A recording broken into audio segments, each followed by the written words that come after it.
Assalamualaikum warahmatullahi wabarakatuh. Alhamdulillahirabbil alamin. Wasta'in ala umuri dunya waddin wa ala alihi wa sahbihi ajmain amma ba. Segala puji bagi Allah Subhanahu wa taala yang mana telah memberikan nikmat hidayah kepada kita semua. Salawat dan salam yang tercurahkan kepada Nabi Agung Muhammad sallallahu alaihi wasallam beserta keluarga dan sahabat-sahabatnya.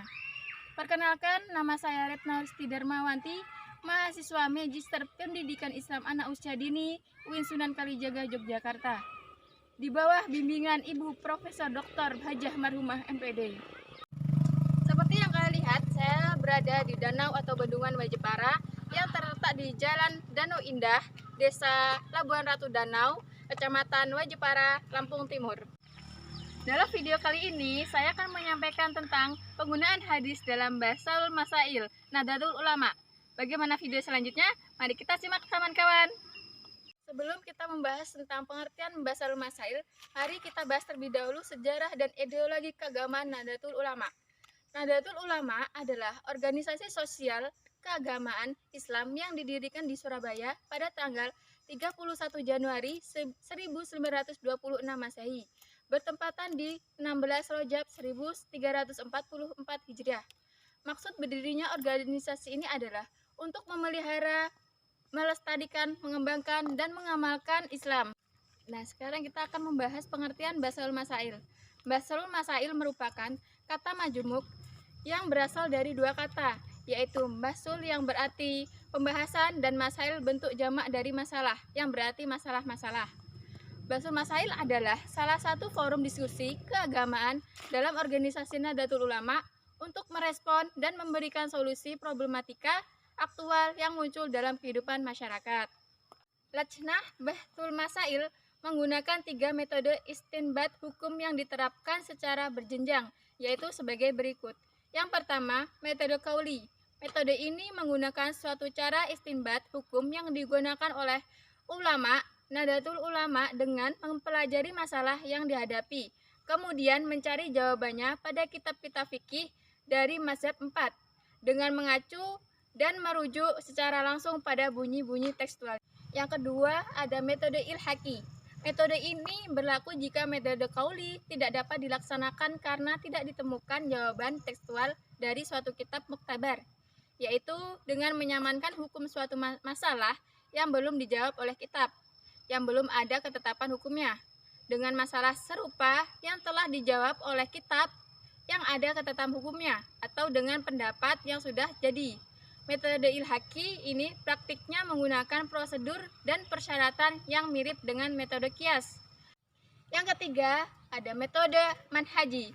Metode manhaji merupakan suatu cara menyelesaikan masalah keagamaan yang ditempuh dengan mengikuti jalan pikiran dan kaidah hukum yang telah disusun dan digunakan oleh para imam mazhab atau para ulama mazhab.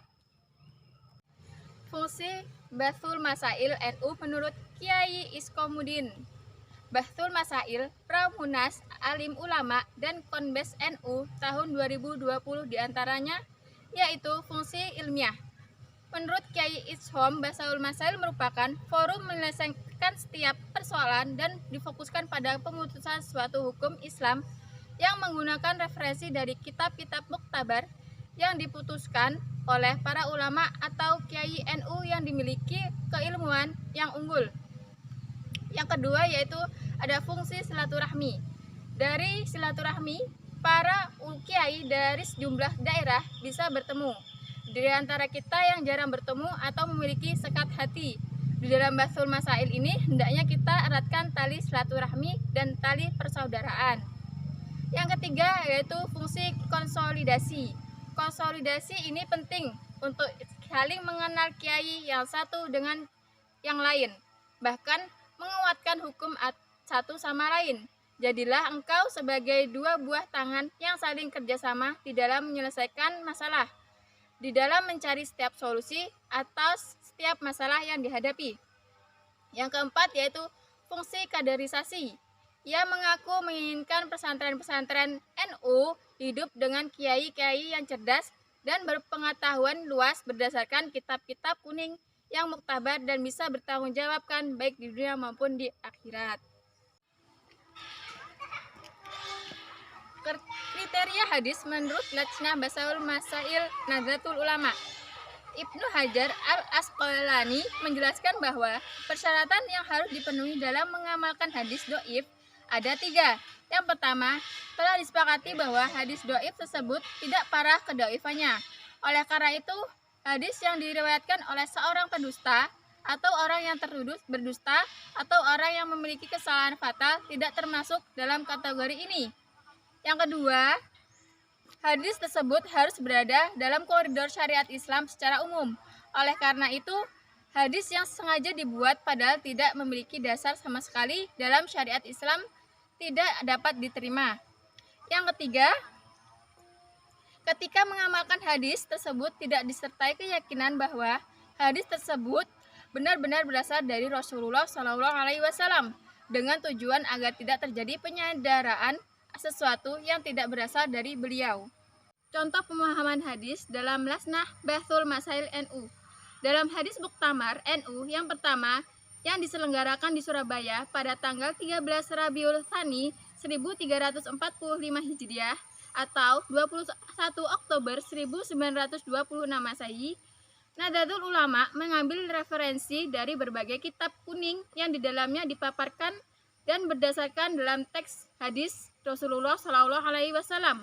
Salah satu kitab yang menjadi referensi adalah Al-Mizan Asy Sya'rani Fatawi Al-Kubra dan Nihayah Al-Usul sebagai dalam paparan sebagai berikut, yang artinya Rasulullah SAW bersabda, ikutilah mayoritas umat Islam ketika mazhab-mazhab yang benar telah tiada karena wafatnya para imamnya, kecuali 4 mazhab yang mengikutinya tersebar luas. Maka mengikuti mazhab 4 tersebut berarti mengikuti mayoritas dan keluar dari mayoritas tersebut. Dalam Muktamar NU 11 tahun 1936 di Banjarmasin muncul wacana kemungkinan berhukum langsung dengan Al-Quran maupun hadis tanpa memperhatikan kitab fikih seperti Fathul Qarib, Manhajul Waqif, dan lain-lain. Peserta muktamar bersepakat bahwa hal yang demikian tidak dibenarkan dan mengarah pada kesesatan. Argumentasi ini diambil dari kitab Tanwir Al-Qulub, yang artinya, dan barang siapa yang tidak mengikuti salah satu dari mereka, imam mazhab, dan berkata, saya beramal berdasarkan Al-Quran dan hadis, dan mengaku telah mampu memahami hukum-hukum Al-Quran dan hadis, maka orang tersebut tidak bisa diterima, bahkan termasuk orang yang bersalah, sesat, dan menyesatkan, terutama pada masa sekarang ini di mana kefasikan merajalela dan banyak tersebar dakwah-dakwah yang salah, karena ia mengungguli para pemimpin agama padahal ia di bawah mereka dalam ilmu, amal, keadilan, dan analisis. Alhamdulillah sudah di penghujung video. Bila ada kata-kata yang salah saya mohon maaf. Saya akhiri. Wassalamualaikum warahmatullahi wabarakatuh. Jangan lupa like, komen, dan subscribe.